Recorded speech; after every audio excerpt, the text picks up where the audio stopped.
El pasado octubre del año 2013 le es concedido a Peter Higgs, junto a François Englert, el Premio Nobel de Física por el descubrimiento teórico de un mecanismo que contribuye a nuestro entendimiento del origen de la masa de las partículas subatómicas y que recientemente además fue confirmado gracias al descubrimiento de la partícula fundamental por los experimentos ATLAS y CMS en el colisionador de hadrones del CERN. Pues bien, vamos a hablar de Higgs, Premio Nobel, y de su bosón, el bosón de Higgs o partícula de Higgs.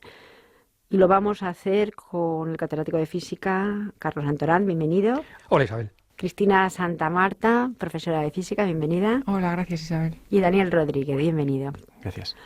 Bueno, pues con tres físicos vamos a hablar de este Premio Nobel de Física y de este bosón de Higgs, que desde luego se ha hecho muy famoso, tan famoso que no solamente los verdaderamente científicos, sino está en la calle, está en el cine y hasta en la música.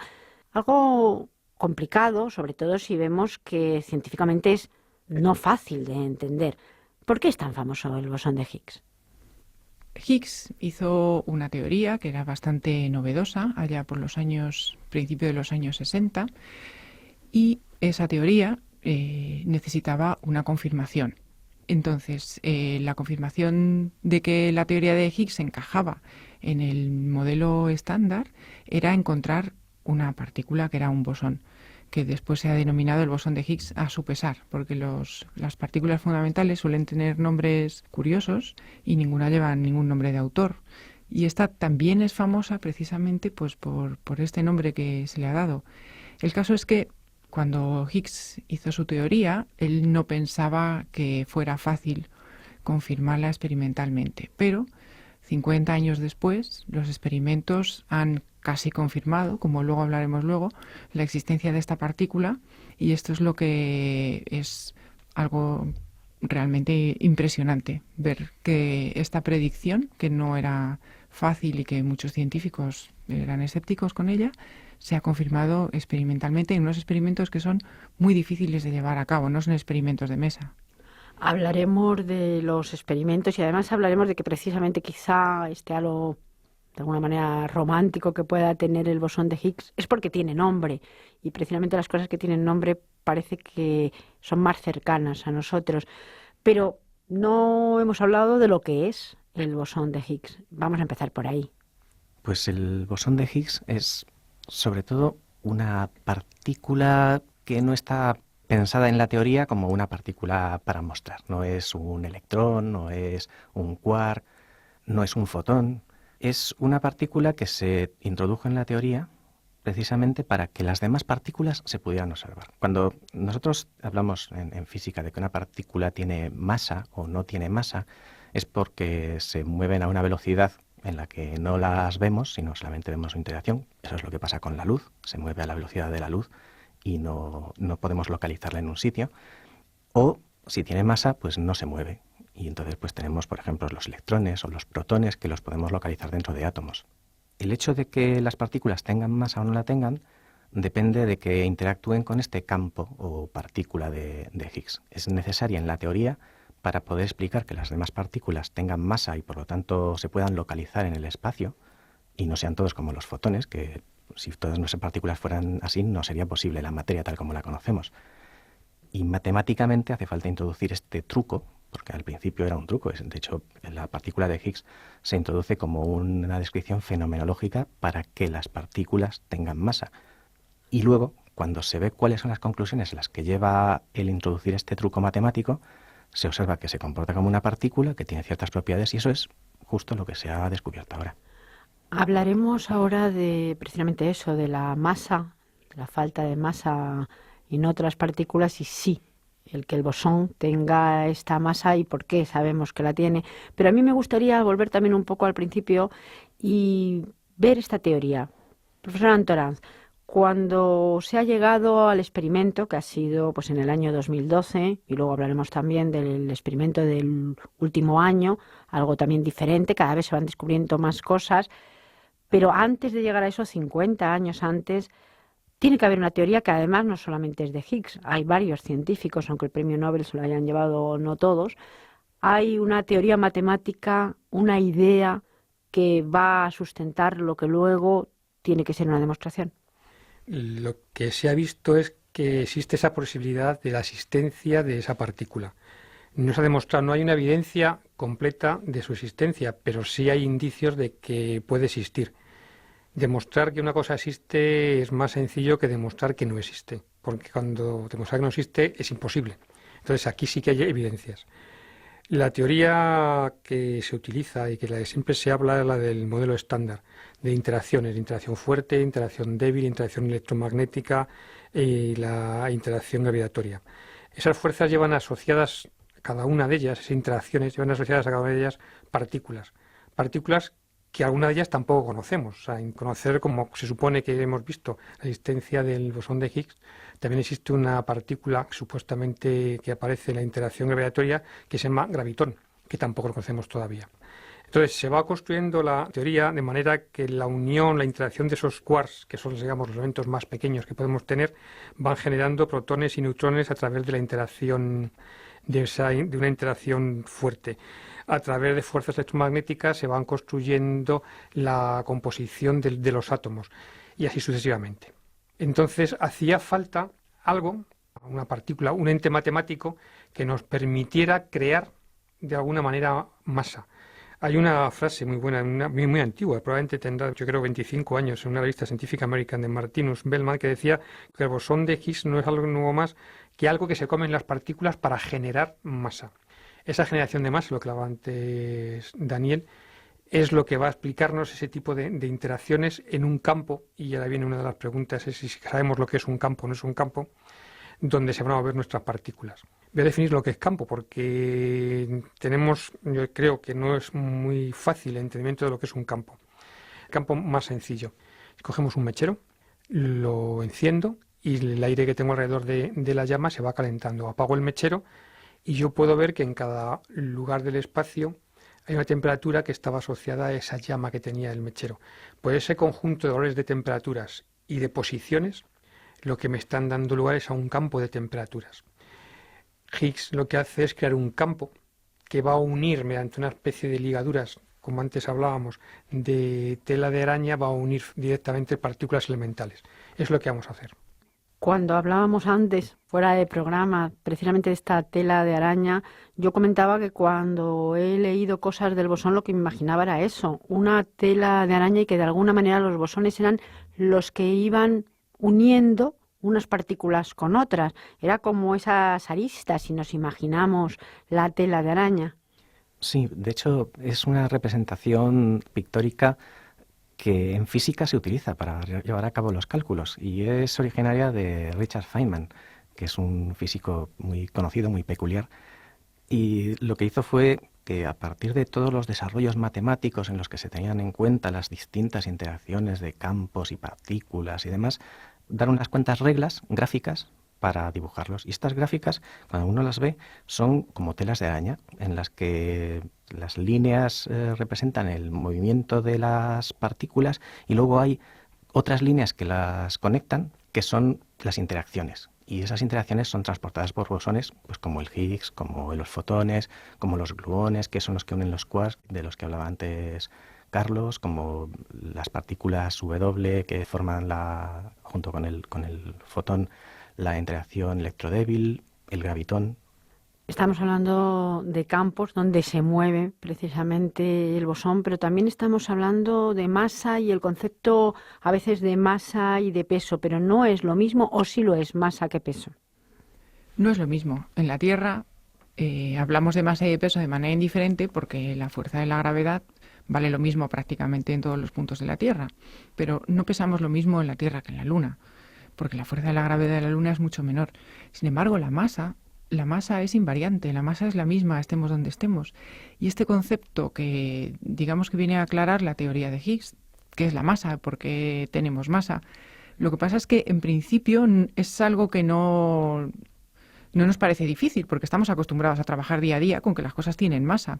Sin embargo, la pregunta fundamental de qué es la masa, por qué tenemos masa, es a lo que viene a dar respuesta a Higgs, porque la parte eléctrica, por ejemplo, pues está vista desde hace muchos años. Se sabe que los electrones tienen cargas negativas, los protones cargas positivas. A partir de ahí podemos construir muchísimas teorías y tenemos electricidad y es algo como que entendemos. Pero ¿qué es la masa? Es una pregunta tan fácil de hacer como tan difícil de contestar. Y esto es lo que viene a hacer Higgs. Higgs, según algunos físicos, ha sacudido el vacío. Lo que antes se pensaba que era vacío, el vacío absoluto, él lo ha llenado con esta tela de araña, o como una analogía que también circula por ahí, que yo creo que es bastante gráfica, y es que el vacío es como una piscina. Entonces las partículas, según van avanzando por esa piscina, tienen más fricción con ella, esa sería también el campo de Higgs, y es ahí donde se manifiesta su masa, en la manera que tienen de friccionar con ese campo. Y ese vacío que ha llenado el campo de Higgs era la parte que quedaba coja de las teorías actuales. Pero además, todas las partículas no tienen masa. Ahí también está quizá la cuestión, que el bosón sí tiene masa. Las partículas tienen masa en la medida en que interactúan con el bosón de Higgs. El bosón de Higgs, además, interactúa consigo mismo. Y por eso ha salido en las noticias que se ha detectado una partícula con tanta masa, precisamente porque el bosón de Higgs interactúa consigo misma. También fue una noticia relativamente reciente que se descubrió que el bosón de Higgs era capaz de generar fermiones. Fermiones, por hacernos una idea, son pues todas las partículas que constituyen la materia. Los electrones, los quarks, los protones y los neutrones son también fermiones. Puede generarlos porque interactúa con ellos. En mecánica cuántica hay una idea que es muy poco intuitiva, pero que da para mucha ciencia y ciencia ficción, que es el vacío cuántico. En el vacío cuántico existen potencialmente todos los tipos de partículas. Entonces, si uno introduce suficiente energía ahí, pueden salir del vacío nuevas partículas. La energía se conserva, pero aparecen nuevas partículas. Con el bosón de Higgs, como introduce esa energía porque interactúa con esas partículas que llamamos virtuales, es capaz de generar nuevas partículas y por lo tanto decimos que se desintegra en fermiones, cuando en realidad lo que hace es cederle su energía y sacarlas de ese vacío cuántico. De hecho, esto es una noticia del pasado noviembre del año pasado. Hay otra cosa que me parece curiosa. Cuando hablamos de modelos, estamos hablando continuamente de modelo estándar. Primero explicar lo que es un modelo y luego por qué es tan importante que toda esta teoría del bosón de Higgs esté dentro del modelo estándar. Los modelos es la forma en que los científicos interpretamos la realidad. Digamos que un modelo es como una especie de casillas en las que vamos introduciendo todos los datos que nos llegan de la realidad, de los experimentos. Y si alguna no encaja en esas casillas, pues hay que modificar el modelo añadiéndole nuevas casillas o cambiando la forma de estas. El modelo estándar es la forma en la que actualmente somos capaces de encajar todas las piezas que proceden de los experimentos de física elemental. El primer modelo, por llamarlo de alguna forma, de partículas es a lo mejor la teoría del electromagnetismo de Maxwell. Maxwell tenía muchos datos experimentales de electricidad, muchos datos experimentales de magnetismo, algunos modelos parciales, y construyó una teoría nueva que es el electromagnetismo, en la que además es capaz de predecir la existencia de ondas electromagnéticas. Sería un poco el caso parecido al modelo estándar, en el que colocamos todos los fermiones, todos los bosones que se conocen, se predice un campo de Higgs y va y aparece. Lo que ocurre es que no somos capaces de saber qué es la vida real, cómo se comporta, es lo que somos capaces de medir. Pero si es así o de otra forma diferente, no lo sabemos. Entonces lo que hacemos es observar y a partir de la observación generamos modelos, hacemos hipótesis. Esto pudiera ser de esta forma o pudiera comportarse de esta forma o debiera de interaccionar de esta manera. A partir de ahí nos damos unas reglas de juego, se construyen teorías. La teoría construida, lo que hacemos es ver si en realidad lo que hemos construido representa o se parece a la realidad y a partir de ahí hacer predicciones. Si esto fuese cierto, entonces debería de ocurrir tal cosa. Si lo que yo he construido es cierto, entonces debe existir una partícula llamada el bosón de Higgs. Esa es la forma, pero eso lo hemos hecho toda la vida en ciencia. Entonces, que conste que cualquier cosa, incluso el modelo atómico es un modelo atómico. No sabemos si eso es así exactamente o de otra forma. se comporta bien, tal como lo hemos dibujado, pero puede venir cualquier experimento que nos lo cambie. Y eso quiere decir que a lo mejor esta teoría que hablamos del modelo estándar puede ser incompleta y es solamente la aproximación de un modelo más general, que eso también ha ocurrido a lo largo de la historia. Luego no es más que un paso. Lo que pasa es que es un paso que a lo mejor ha sido romántico porque pasaban muchos años, pero también ha pasado eso en otros, como decía antes Daniel, en otra parte de la historia de la ciencia. Lo que es importante es que sí ha sido algo que ha abierto miras al futuro. Ahora, queremos saber si esto existe y construimos algo en un centro de investigación y abre la puerta a muchos científicos y abre la puerta a campos muy diferentes. Hablaremos ahora de todos estos campos y además de cómo se ha empezado a experimentar y no solamente eso, sino lo que se ha construido, porque se ha construido alrededor algo impresionante para demostrar esto y supongo que también pues otras teorías que estarán más o menos alrededor, pero de alguna manera hablábamos antes de Atlas o del CMS o del colisionador de hadrones y esto se ha construido un poco para demostrar o para experimentar y lograr encontrar el bosón. Se lleva mucho tiempo buscando el bosón. De hecho, este es el colofón de una serie de experimentos. Ha habido otros aceleradores, tanto en Europa como en Norteamérica, que han estado, buscando al bosón, iba a decir otra palabra. Lo que han estado es descartando energías en las que no podía existir. Es decir, han hecho experimentos en los que no han encontrado nada, con lo cual han decidido que en ese rango de energías no estaba el bosón. Entonces han ido acotando y acotando y acotando el rango de energía, que eso es una cosa que no estaba predicha en la teoría. La masa del bosón estaba predicha su existencia para que la teoría fuese consistente, pero Higgs no había sido capaz de calcular cuál era su masa. Estos experimentos en otros aceleradores lo que han ido ha sido desechando zonas de energía, que energía y masa viene a ser lo mismo después de la famosa ecuación de Einstein, zonas de energía en las que no habían encontrado nada. Al final se encontró un rango de energías en las que se supone que ahí tenía que estar ese bosón. Y este colisionador de hadrones que se construyó en el CERN estaba ya focalizado en el estudio, en esa zona de energía donde los demás experimentos habían acotado su existencia. Se han invertido muchísimo dinero, no sabría decir cuánto, pero millones de euros en la construcción de este centro. Es un acelerador que tiene varios kilómetros de ancho y tiene 4 detectores. 2 de ellos se llaman Atlas y CMS, que dan nombre a los proyectos o a los experimentos. Y lo que se hace en este colisionador es acelerar partículas, acelerar hadrones, que son desde núcleos de átomos hasta protones, y se hacen colisionar. Y bueno, pues ahí los cientos de científicos, porque hay cientos de científicos dedicados a estos, estudian el producto de esas colisiones. Desde luego iba a preguntar precisamente eso. Vamos a intentar explicar lo que es un colisionador, lo que son los hadrones y lo que es un acelerador. Bueno, ya se ha explicado. De cualquier manera, hasta lograr la aceleración que ha podido demostrar de alguna manera, aunque el profesor Antelán decía que no absolutamente, pero bueno, en un rango elevado, que existe el bosón.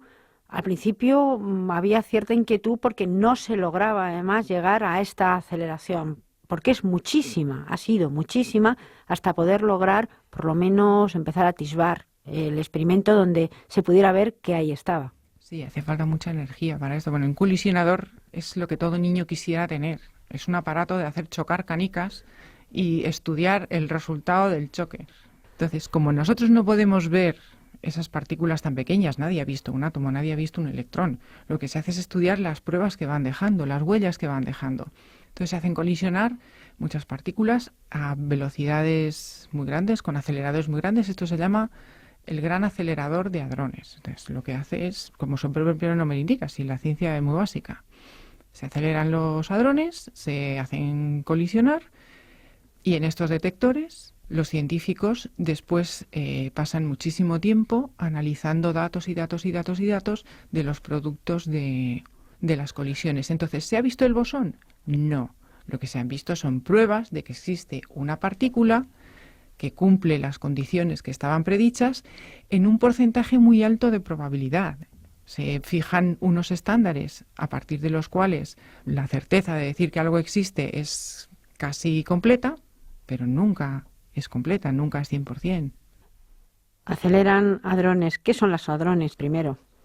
Los hadrones son las partículas del modelo estándar que están sometidas a la interacción fuerte. Como aquí lo que necesitamos son energías muy, muy grandes, porque el bosón de Higgs pues, ha aparecido en ese rango, necesitamos partículas que interaccionen a través de la interacción que hay más fuerte en la naturaleza hasta donde conocemos, y por eso se utilizan hadrones. Los hadrones son, pues, por ejemplo, los protones o los neutrones o grupos de protones y neutrones, como decía Cristina, núcleos atómicos.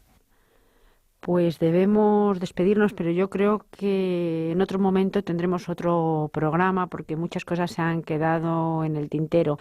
No obstante, buscar el bosón, esta inversión ingente de dinero, esta partícula, la que se le ha llamado hasta la partícula de Dios, qué nombre, es importante, pero hay cosas que supongo que se querrán hallar tan importantes como el propio bosón.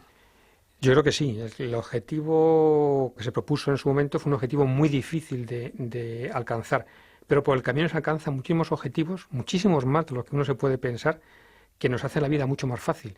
Y entonces los subproductos de este proyecto no es que sean infinitos, pero son muchísimos. Y lo veremos posiblemente reflejados en 2 o 3 decenas de años. Pues muchísimas gracias a los tres. Adiós. Gracias a ti. Gracias, Isabel.